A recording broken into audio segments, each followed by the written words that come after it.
film this video, I keep running out of words to say. I don't even know. So hopefully this is, the winner, I guess. Okay, so we're back. The white people are back at it.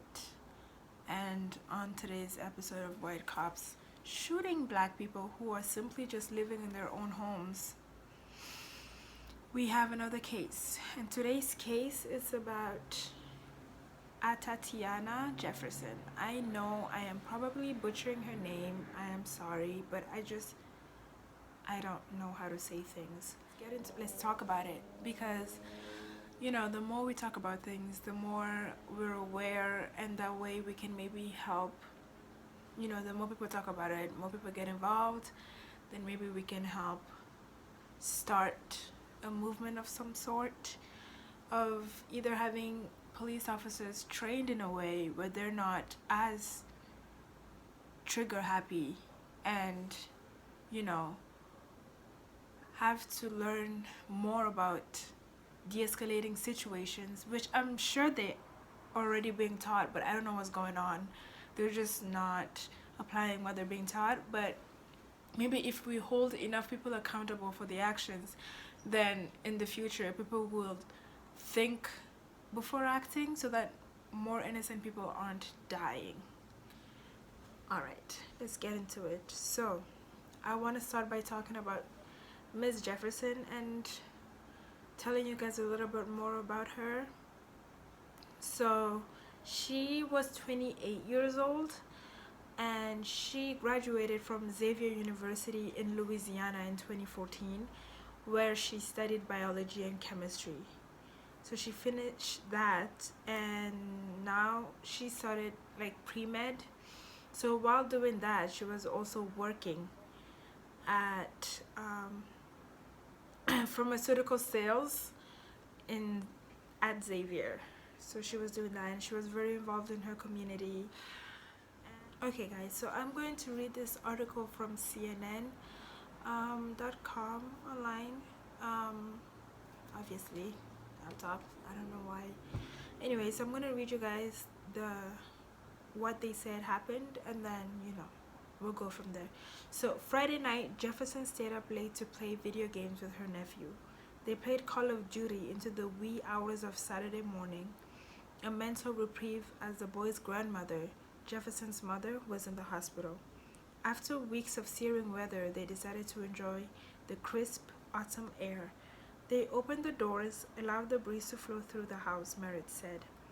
Around 2:25 a.m., a concerned neighbor noticed the doors to the house were open. He called a non-emergency police number to ask for a safety check at Jefferson's house. Body camera footage shows an officer peering through two open doors, but he doesn't knock or announce his presence. Instead, he keeps walking around the perimeter of the house, including through a closed gate. Inside the house, the boy was terrified, Merritt said. He and his auntie, Tay, experienced the fear of someone prowling in the backyard, Merritt said. His auntie Tay did not allow him to check the windows. She checked herself. Eventually, the officer approached a window, shining a flashlight into what appears to be a dark room. Within 2 seconds of starting his verbal comments, sorry, I missed a part. So eventually the officer approaches the window, shining a flashlight into what appears to be a dark room. Put your hands up, show me your hands, the officer screams. He did not identify himself as police. Within 2 seconds of starting his verbal commands, the officer fires a shot through the window while he's in the middle of saying, "Show me," for the second time. Jefferson was pronounced dead minutes later. Fort Worth police said the officer fired his gun after perceiving a threat. Merritt said Jefferson had a legally owned gun and a license to carry. He said the aunt had every right to have the gun with her when she and her nephew thought someone was lurking near the home. Firearms are used to protect individuals from predators prowling about their property. That's only common sense, Merritt said. Police created a deadly situation. I mean, at this point, I don't even know what to say. She was just playing video games with her nephew. Next thing you know, somebody is walking around her backyard. She goes to check it out. This person then yells at her and then shoots her seconds after that. I am at a loss for words. I am literally at a loss. Like, what? And this officer didn't even get fired. Before he could get fired, he quit. So the family was really angry about that he even had the opportunity to quit instead of being fired immediately after that thing went down. My heart goes out to them. I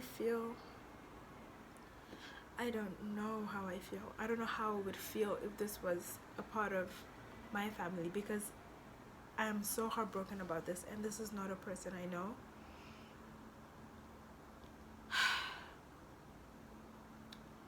Okay, there's a little bit more that I want to read, and then we're gonna wrap it up. So Car, that's the name of her older sister, who had been recovering from heart surgery, said she didn't know her sister had died until she talked to her son.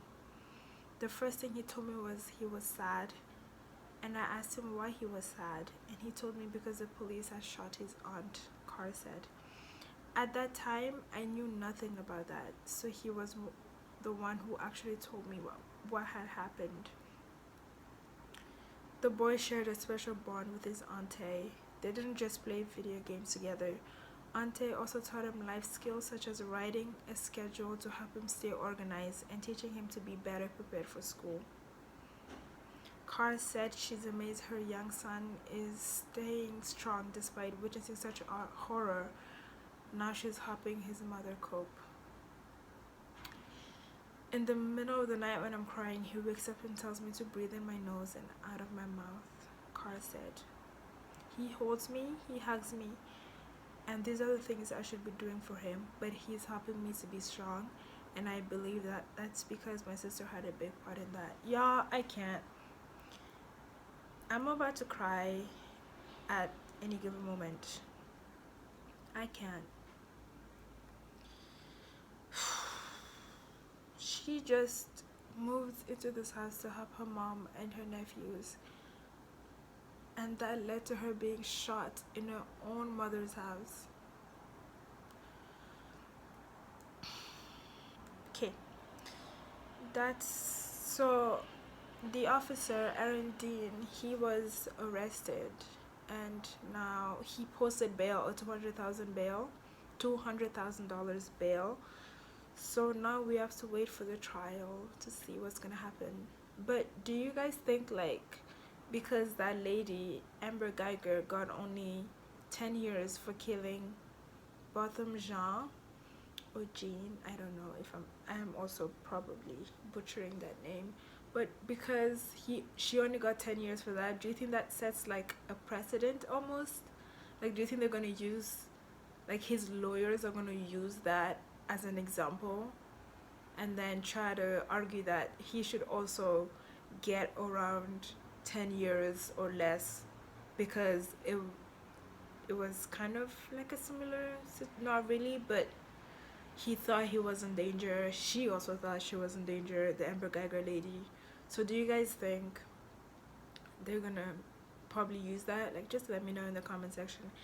Anyways, yeah, so that's it for this video. I need the world to do better. I need police officers to do better. They're meant to protect citizens, and instead of that, they're going around here I mean, it's not every police officer, but you know, it doesn't help that so many of them are now doing this. Like, how are we supposed to feel safe when the people that are meant to be protecting us are killing us? It doesn't even make sense. Anyway, yeah, that's enough for me for today. I don't even know. This poor lady, she had so much more, I'm sure, that she had to accomplish in her lifetime, and it was just cut short at 28 years old.